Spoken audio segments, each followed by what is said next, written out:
अस्सलाम वालेकुम viewers, programme news views के साथ मैं हूं आपका मेज़बान जमशेद रिजवानी। नाज़रीन, हुकूमत नई है लेकिन ऐसे लगता है कि बहरान और मुश्किलात पुरानी हैं। अभी एक दिन नहीं गुजरता कि हर रोज़ नया बहरान जन्म लेता है और हुकूमत के लिए एक नया चैलेंज सामने आता है। क्या नई हुकूमत अब जो 6 जजेस हैं इस्लामाबाद हाई कोर्ट के, उन्होंने जो ख़त लिखा सुप्रीम जुडिशल काउंसिल को और उसके बाद हुकूमत ने जो इंक्वायरी कमीशन बनाया उसे सब मान रहे हैं, और क्या इंक्वायरी कमीशन का जो रिपोर्ट होगी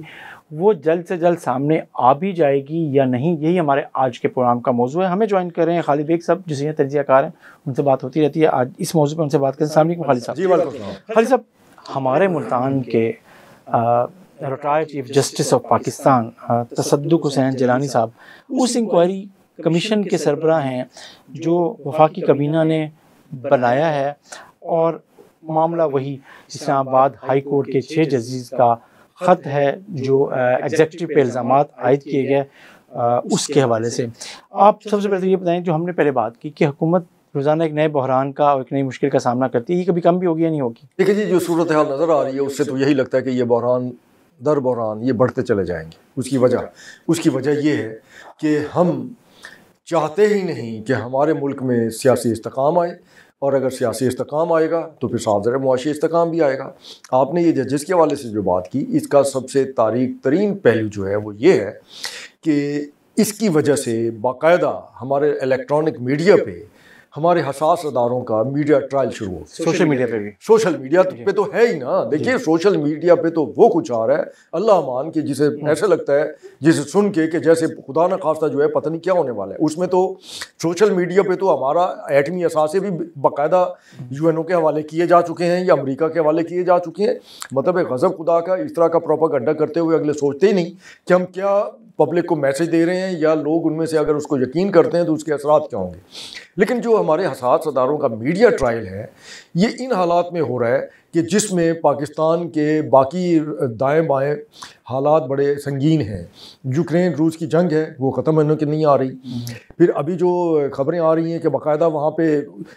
अपना जो नेटो फोर्सेस वापस आते हैं बात कर रहे थे कि हुकूमत के लिए जो मुश्किलात और बहरान हैं वो नए नहीं हैं और आए जा रहे हैं। अब उस पर बात कर रहे थे। हम तो फिर इंटरनेशनल चले जाते हैं, बात करते हैं, लेकिन अभी इस पर लेकिन उसकी वजह ये नहीं कि इसका आउटकम क्या होगा। मतलब है कि अभी से बहुत सारे इवन वो जो जजेस हैं उनकी तरफ से भी आ रहा है कि उन्होंने इस कमीशन के ऊपर जो है ना वो उसको तस्लीम करने से इनकार कर दिया है। ये भी अब सोशल मीडिया की खबर है, क्योंकि बाकायदा कौमी हमारे जो नशरियाती अदारे हैं उस पर तो ऐसी चीज़ अभी तक सामने नहीं आई।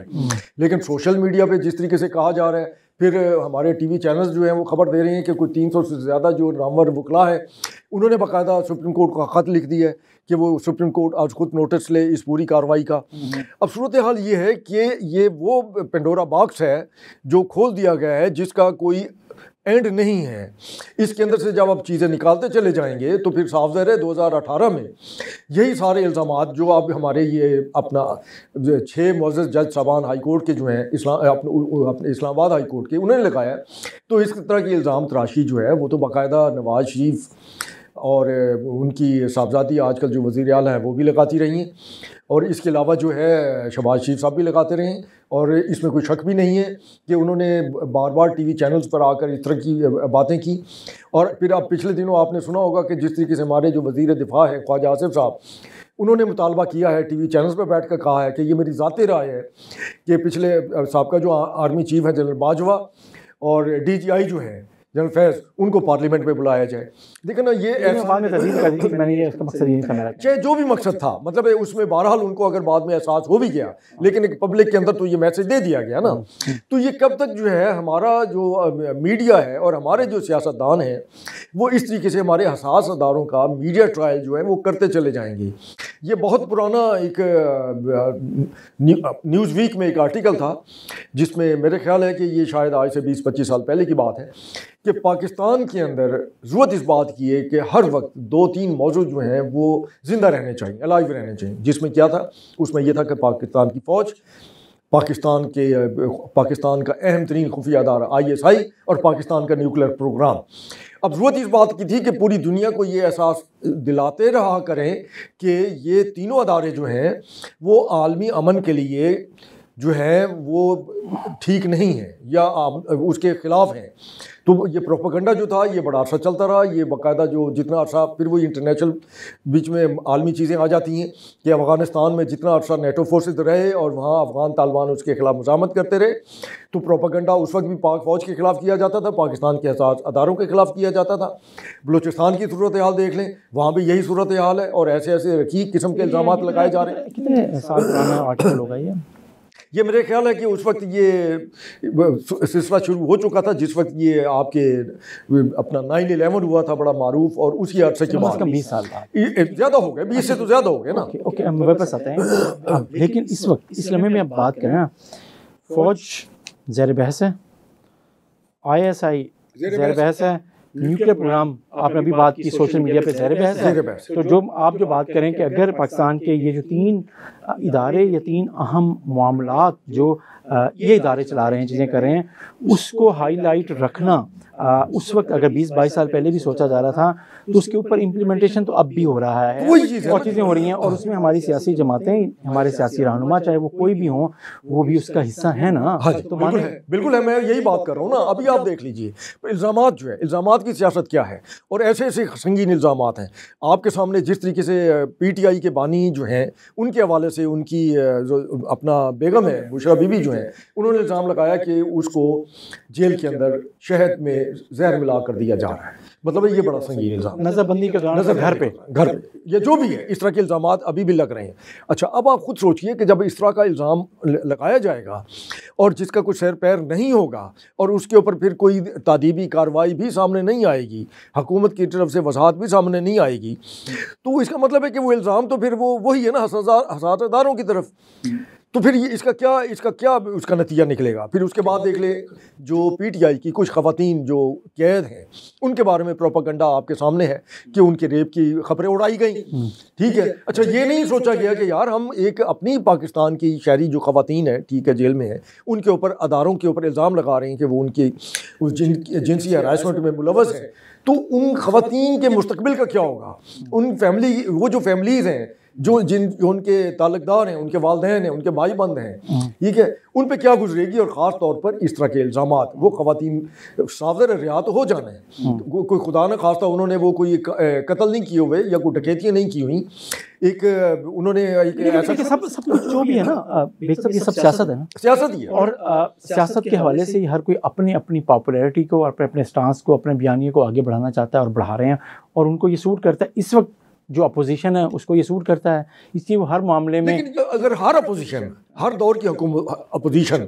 वो तो अपना ये एक सियासी स्टांस लेके हमारे हसास अदारों को जो है वो मूरद इल्ज़ाम ठहराती रही थी। लेकिन ये पहली दफ़ा है ना कि हमारे इस्लामाबाद हाई कोर्ट के 6 जजेस ने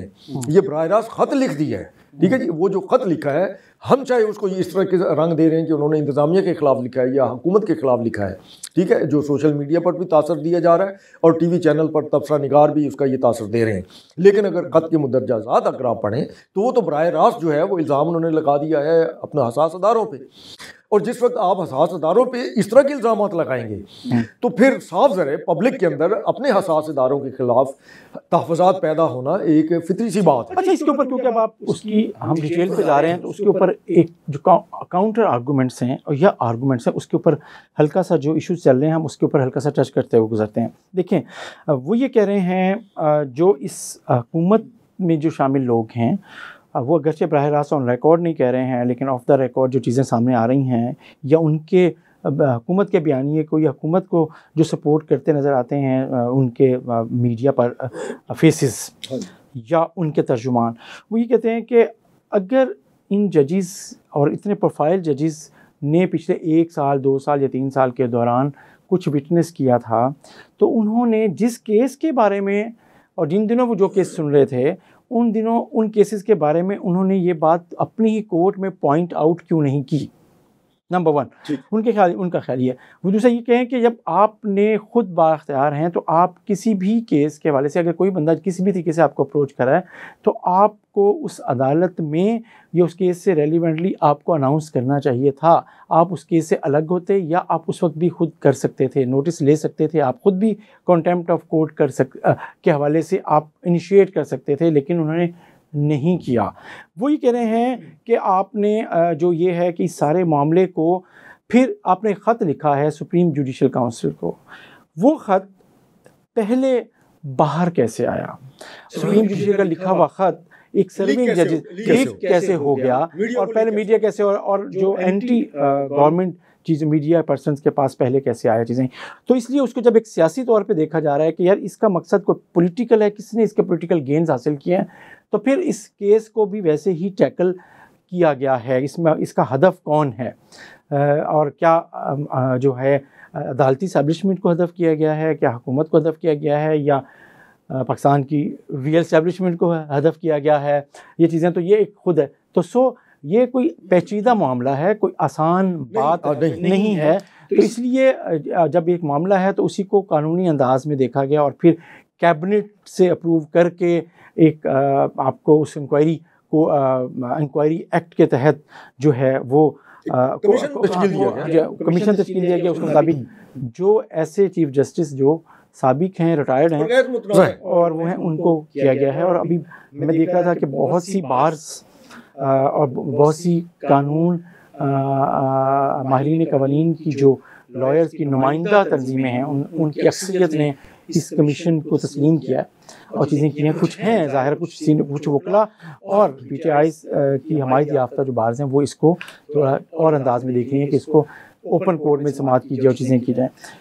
जब ये है तो मामला फिर उस अंदाज में चल रहा है मेरे ख्याल में। तो इसलिए ना मतलब मेरा ये ख्याल है कि इस इंक्वायरी कमीशन का इस इंक्वायरी एक तो मुझे नहीं लगता कि वक्त पे अपना काम पूरा कर सके, और फिर इसका जो मैंडेट है इन 6 जजेस की इंक्वायरी, वो मामला आगे बढ़ेगा। देखिए सर, और वो सिर्फ वहाँ देखिए इसमें मैं एक गुजारिश करूँ, यहाँ तक नहीं रुके। आपने ये जो बात की है इसमें सबसे अहम नुकता ये है कि ख़त के अंदर उन्होंने बाकायदा खुद तस्लीम किया कि उन्होंने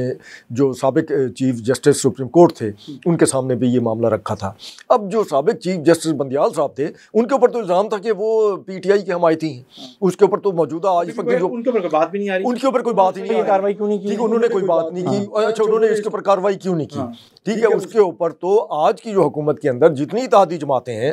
वो उनके खिलाफ बाकायदा जो है कैंपेन चला रहे थे इस इल्ज़ाम के साथ कि वो PTI के हमदर्द हैं और उनको रिलीफ देना चाहते हैं। ठीक है जी। अच्छा, अब जिस वक्त ये सारा कुछ हो रहा था